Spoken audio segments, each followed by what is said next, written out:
बोलो कृष्ण कन्हैया लाल की जय। वृंदावन बांके बिहारी लाल की जय। द्वारकाधीश महाराज की जय। राजाधिराज महाकाल महाराज की जय। सद्गुरुदेव भगवान की जय। ओम स्वस्ति श्री गणेशाय नमः। ओम स्वस्ति श्री राधा कृष्ण चरण कमलेभ्यो नमः। ओम स्वस्ति श्री सद्गुरुदेव चरण कमलेभ्यो नमः। ओम स्वस्ति श्री मातृपितृ चरण कमलेभ्यो नमः। ओम स्वस्ति श्री कुलदेवताभ्यो नमः। लंबोदरं परमसुन्दरमेकदन्तं रक्ताम्बरं त्रिनयनं परमं पवित्रम् उद्यद्दिवाकरकरोज्ज्वलकायकान्तं विघ्नेश्वरं सकलविघ्नहरं नमामि।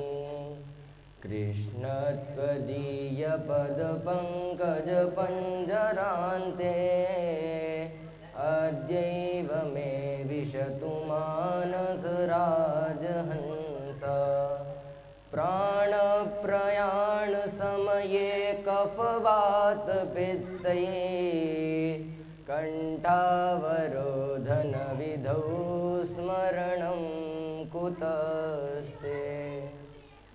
बड़ के नीचे लगा के आसन बैठे हैं महाकाल जी। रामायण में राम विराजे सेवा में हनुमान जी। कृष्ण कृष्ण सब कहे राधा कहे न कोई। कृष्ण के दरबार में राधा कहे सो होय। सिया राम मैं सब जग जानी करहूँ प्रणाम जोरि जुग पानी। हरे रामा रामा रामा हरे हरे। हरे कृष्णा कृष्णा कृष्णा हरे हरे। हरे रामा राम राम हरे हरे। हरे कृष्णा कृष्णा कृष्णा हरे हरे। बोलो सद्गुरुदेव भगवान की जय। परम्परात्पर अखिलेश्वर अकारण करुणा वरुणालय भक्तवांछा कल्पतरु पीताम्बरधारी श्री बाके बिहारी लाल जी के चरणों में इस दास का सादर प्रणाम। परम आराध्य लाडली श्री वृषभानु नंदिनी किशोरी श्री राधा रानी जी के चरणों में इस दास का सादर प्रणाम। अंधकार रूपी अज्ञान की ओर से निकालकर प्रकाश रूपी ज्ञान की ओर ले जाने वाले परम सद्गुरुदेव भगवान के चरणों में इस दास का सादर प्रणाम। तो आइए हम कथा को श्रवण करते हैं कि किस प्रकार से एक ऐसे पापी मनुष्य ने जन्म लिया जिसने अपने जीवन भर पाप किया।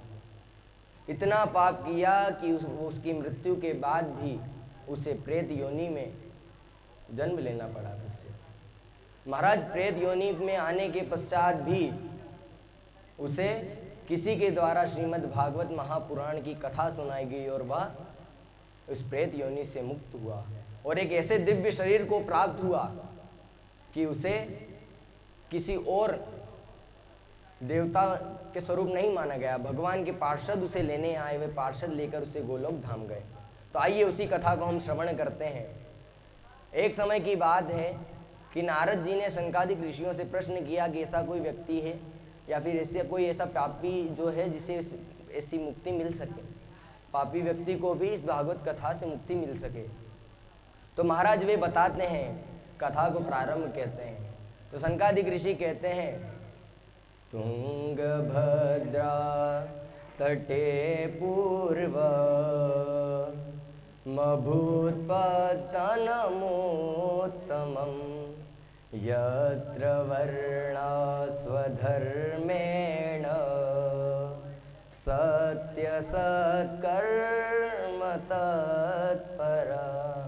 तो महाराज वे नारद जी से बताते हैं कि एक समय की बात है, तुंगभद्रा नदी के किनारे एक बहुत ही सुंदर गांव था जिसका नाम उत्तम नगर था।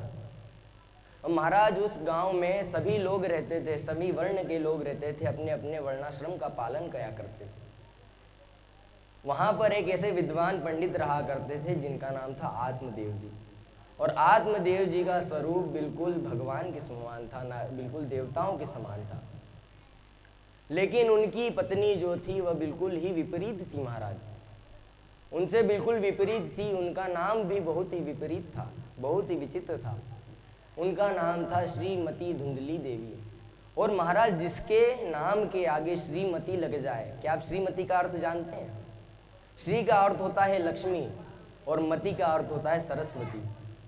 और जिस स्त्री के आगे श्रीमती लग जाए तो आप मान लीजिए कि वो लक्ष्मी और सरस्वती के समान है। लेकिन माता धुंधली देवी जो है, इनके आगे दोनों हैं, उसके बावजूद इनके पास कुछ नहीं है। श्रीमती होने के बावजूद इनके पास कुछ नहीं है। और धुंधली का अर्थ जानते हैं आप क्या है? जिसकी बुद्धि में जाले लगे हो महाराज। और जब जब धुंधली देवी महाराज बोलती थी तो ऐसा लगता था कि जैसे अपने मुंह से लाल मिर्च पाउडर छिड़क रही हो।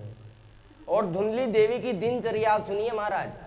जब जब आत्मदेव जी कर्मकांड इत्यादि कार्यों से, पांडित कार्यों से बाहर जाया करते थे, तब तब महाराज वे दिन भर लड़ती झगड़ती रहती थी, बेफालतू किसी न किसी आस पड़ोसी से लड़ती झगड़ती रहती थी।